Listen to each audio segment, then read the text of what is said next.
Hello guys, greetings from Session Road here in Baguio City, July 13, 2025. Okay, so nag-weekend kami dito. Friday night ang alis sa Manila. Dating ka dito madaling araw, tulog ka ng konti, ikot ka ng Saturday, and then ngayon Sunday, check out kami ng 12, alis ng 2 p.m. Okay, so anong masasabi ko? It's doable. Gone are the days na kailangan ilang araw ka dito para masulit mo yung biyahe, or at least 1 week, di ba? Hindi na ngayon, pwede ka nga mag-uwian eh. Dati may kakilala ko, nag-bus lang pagdating, kumain lang ng Jollibee, tapos umuwi na. No? May kanya-kanyang trip yan, walang basagan ng trip. Ano yung comment ng kapatid ko, si Diana, no? Dalas nila dito, nakailang punta na sila eh. Sabi niya mura daw kasi mag-Baguio, mura, tsaka kaya mong gawin on a weekend lang, so kung kayo pwede just to get a change of environment for the weekend, why not? Na rin ako, walang script to, no? Pinapanood ko kasi si Ulat ni JJ, shout out. Isa sa mga videos niya, sabi niya, hindi niya daw alam bakit drone siya sa Baguio. Drone, ibig sabihin, nahihikayat siya magpunta every now and then. Yung hindi nagsasawa. Ako naman, may one place na drone ako na magpunta. Yung hindi ako magsasawa, yung Hoover Dam. Hindi ako nagsasawa, I don't know why. So, siya naman dito daw. Sige, kanya-kanya yan eh. Ano bang makikita sa Baguio? Well, the usual stuff, pero siguro bata pa ako nung last ako nagpunta sa Mines View Park. Medyo na-disappoint ako sa Mines View Park kasi masyado na siyang commercialized. Plus, wala naman talaga attraction doon eh. Ano yung ang titignan mo doon, yung bangin, bundok, yun. So similar na makikita mo sa Tagaytay siguro, sa Tanay Rizal, mga ganon. Nawala na yung mga batang nagsasalo ng coins. Siguro dahil hindi safe, pero at that time, no, I think kasama yun sa attractions. So more on, pag pumunta ka ng Mines View Park, mapapabili ka kasi bentahan talaga ng mga souvenirs. And to be fair, doon sa mga nagbebenta doon, yung price nila compare ko sa palengke dito, parehas lang.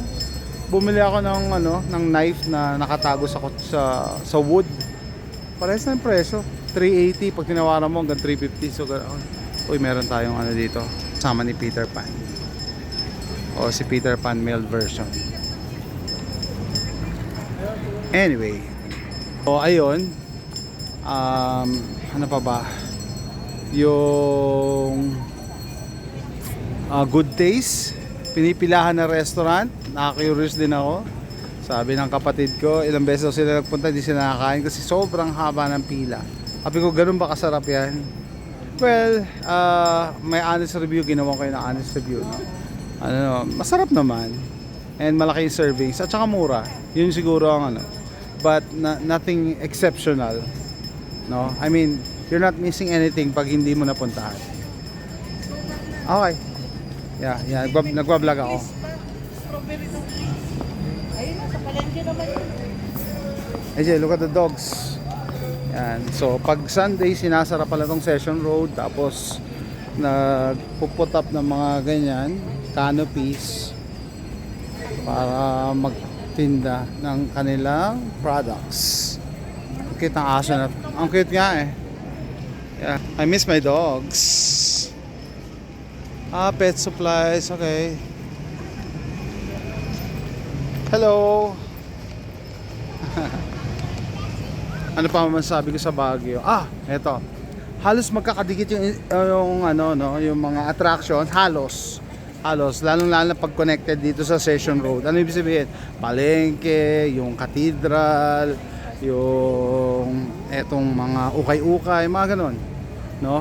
Basta willing ka lang maglakad. Itong kapatid ko ayaw maglakad eh. Hindi siya sanay maglakad.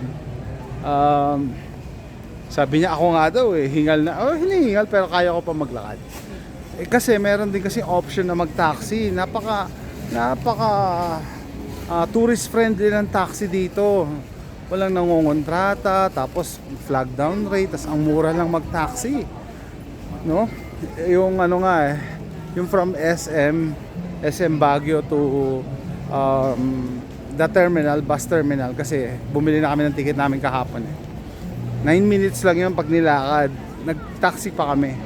Pero ang bayad ano lang, 50 pesos. 52, wala pang $1.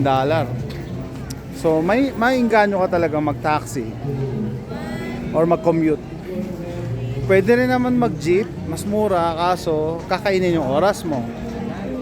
I think kung may pera ka, mas maganda mag-taxi. Okay, ano pa? Pansin ng kapatid ko, sabi niya parang walang mataba dito. Wala daw mataba, yung mga obese. Kasi nga lakad lakad. Tapos hindi flat ang lalakaran mo Grabe yung incline inakyat yung Session Road mataas. Ito buti nga, pababa na tayo. Pupunta tayo doon sa Palengke side. No? Ano pa? Mura din yung actually mura din yung mga damit, mura din. I mean, kunyari may nakalimutan ka. Dito ka na lang bumili ng damit. Marami kang pagbibilihan. Tapos yung ano pa ba? What can you say about Baguio? Buti ngayon tiniming namin na off season. Wag kayong sasabay pagka maraming turista pagka season, like vacation season, no? Oh, by the way, may share pa pala ako. So kahapon bumili kami ng ticket namin for the bus going to Manila, advance. Sabi namin baka mamaya magkaubusan, fully booked, hindi tayo makauwi. Mag-extend pa tayo ng 1 day. Wala namang problema, kaso nga yun, abala. So bumili kami ng ticket for today. Gumagamit kami ng student discount kasi may dalawa kaming kasamang bata. Ayan, si AJ at si Sophia. Si Sophia advance lang ng 1 year. Nakakatawa lang yung sa may Victory Liner. Itong si AJ, okay lang, walang problema. Yung pamangkin ko, hinanapan pa ng additional requirements. Ano yun, asan daw yung registration of enrollment? Parang bata yan, paano? Ayan si Sophia, ito yung nanay niya. Cool yan. Natawa kami kasi sino ba naman magpupunta sa Baguio, may dala kang certificate of registration. Edi, ang ginawa ng kapatid ko, si Dayang, chinek niya yung email niya, pinakita niya, ito may award nga yung anak ko ganyan, no? Parang di namin maintindihan talaga, ano gusto mong patunayan? Hindi siya nag-aaral? Bata.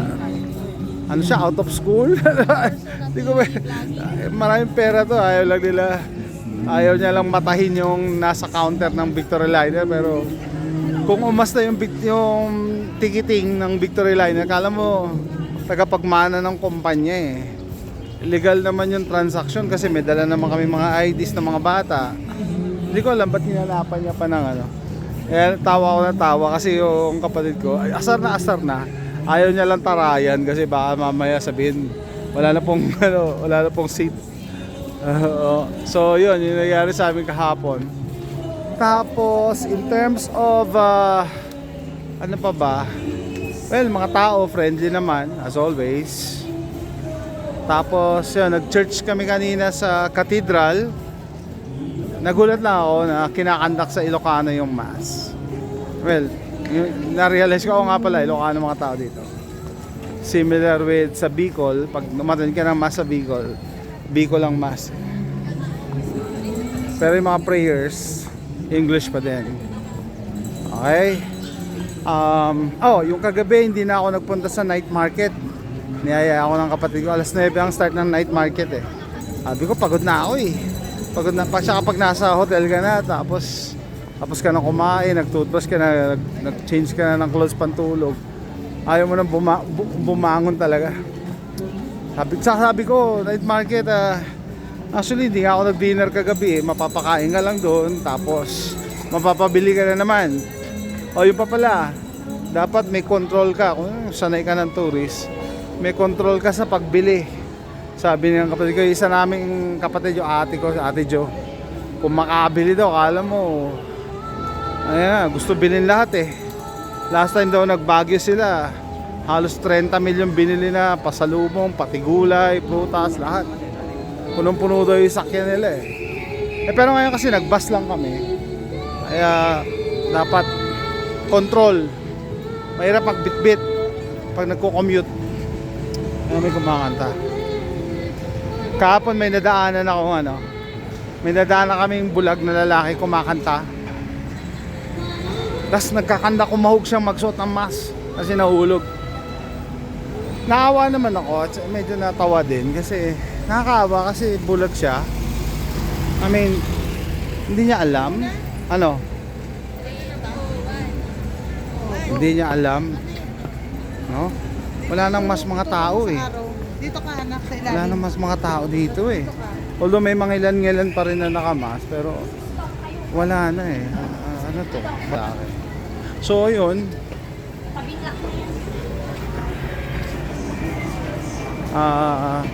Tapos maski dun sa church, may mga ilang-ilang pa rin nakamas pero ang daming tao doon sa cathedral, guys. No? Kung naniniwala kayo doon sa panakot nila na invisible na virus, huwag kayo pupunta sa church. It defeats the purpose. Magkakadikit kayo, isang hangin yun nandun. Observe ko lang. Pero I think marami nang gising marami na nakahalata.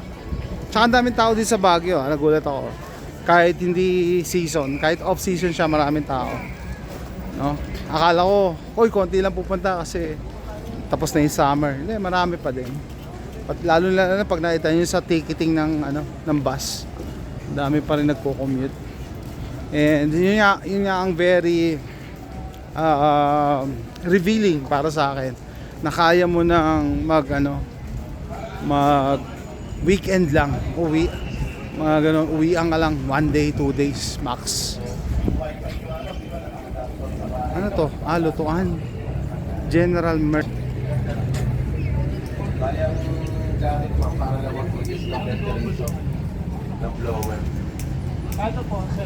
Ano yan? Gold plated?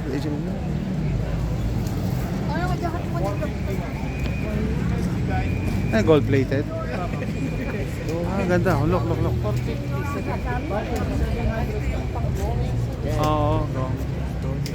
Yeah. Okay, hold on. They can hear you. I'm vlogging. Yes, ma'am. Brass. Okay.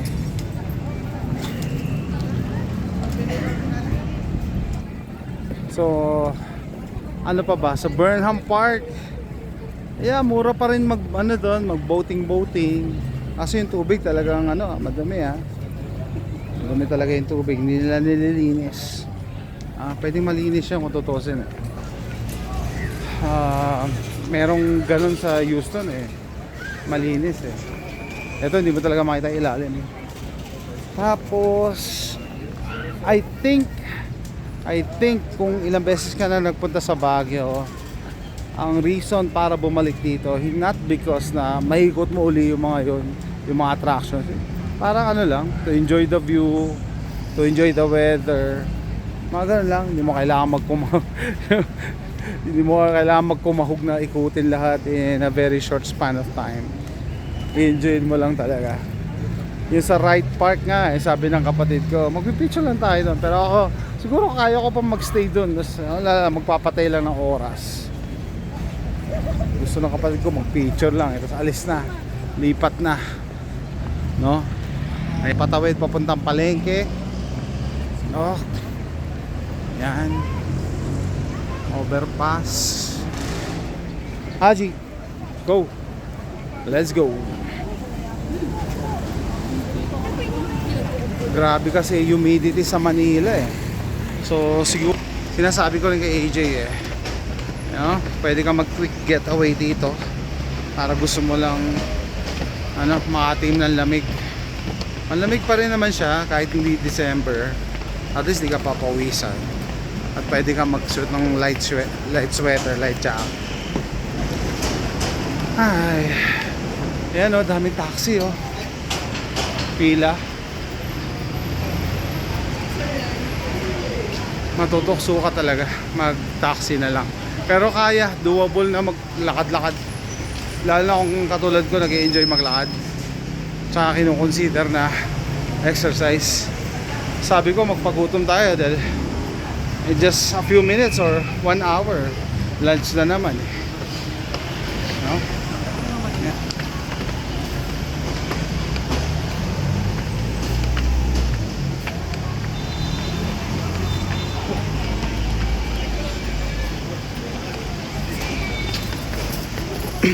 Ay, may realization dito. Buti na padaan tayo dito sa palengke. May nakalagay na bawal magdala dito ng plastic at saka styrofoam. Bawal. Pakita ko mamaya yung side. Tapos meron ako dito nakitang batang babae nagbibenta ng mga paper bag. Dati may nagbibenta plastic bag eh. Dito na lang, Ayan, ayan, dito tayo sa loob ng palengke. Ayan o, plastic carrying bags. Ang Baguio kasi yung leadership ng Baguio, no? Woke na woke under kay Magalong eh. Woke na woke yung WEF agenda ni-implement talaga dito eh, no? Bibili ka ng ano, punta kami sa Good Shepherd kahapon. Bili ka ng ube jar, bigat-bigat, tas paper bag. Sandali pa lang, halos punit na yung paper bag eh. Ito na yung palengke guys.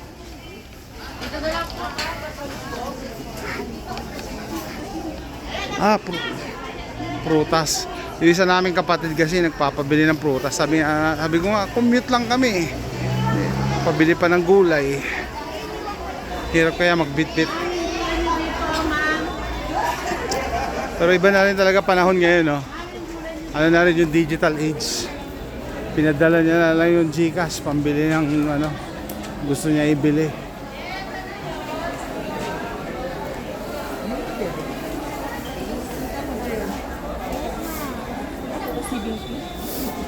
Ay.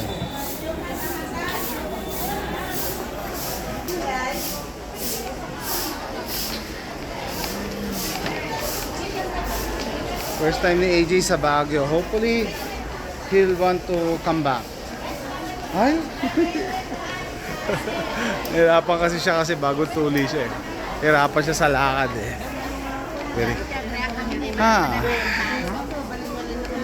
Naalala ko, amaze tayo sa strawberry nung bata tayo.